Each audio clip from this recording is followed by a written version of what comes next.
Hey everybody, Tom's back again, and just like the short that I did before, hopefully a lot of you saw that, I would like to talk to you now about 5 bourbons that I've got in my collection that I probably wouldn't buy again for different reasons.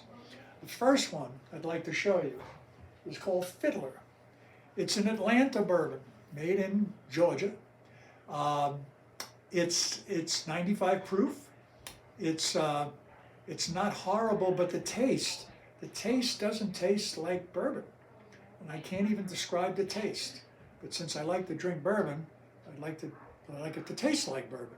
And this one just does not do it for me. It's a nice bottle. Price is probably low 40s. I bought it in Georgia. Again, I wouldn't buy it again, my opinion. The next one, we've talked about before, maybe you've seen the video, Cleveland Bourbon.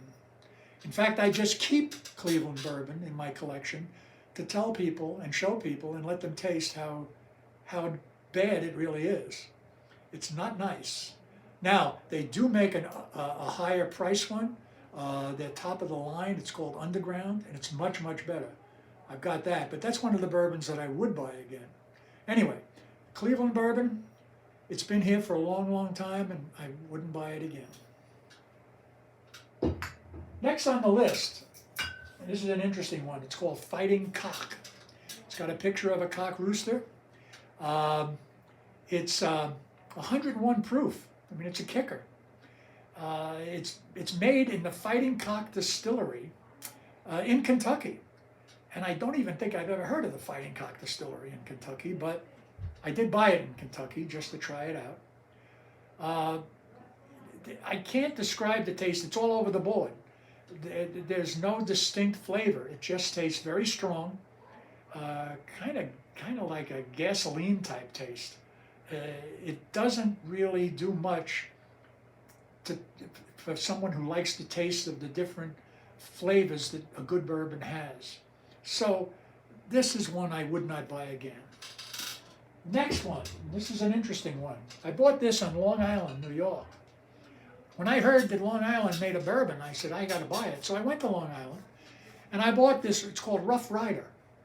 And I bought it. I was mesmerized by the title, Rough Rider, Roosevelt, Teddy Roosevelt, Rough Rider, San Juan Hill, charging up the hill. I said, oh, I got to get this. It must be good, because the story was good, you know. So it's a 90 proof, made in a distillery called Long Island Spirits. They don't make a lot of bourbon in Long Island, but it's very weak.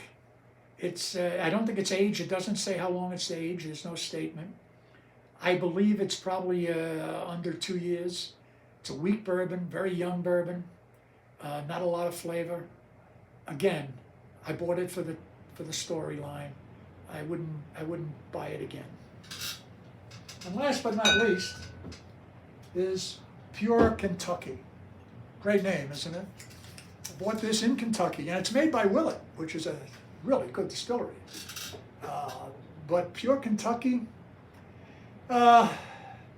there's no age statement. There's no proof on it. I bought it again because I love the name. I do think that the best bourbon is made in Kentucky. I always have, probably always will think that. But again, there's no distinct flavor to this. It's just there. It doesn't do much for the palate.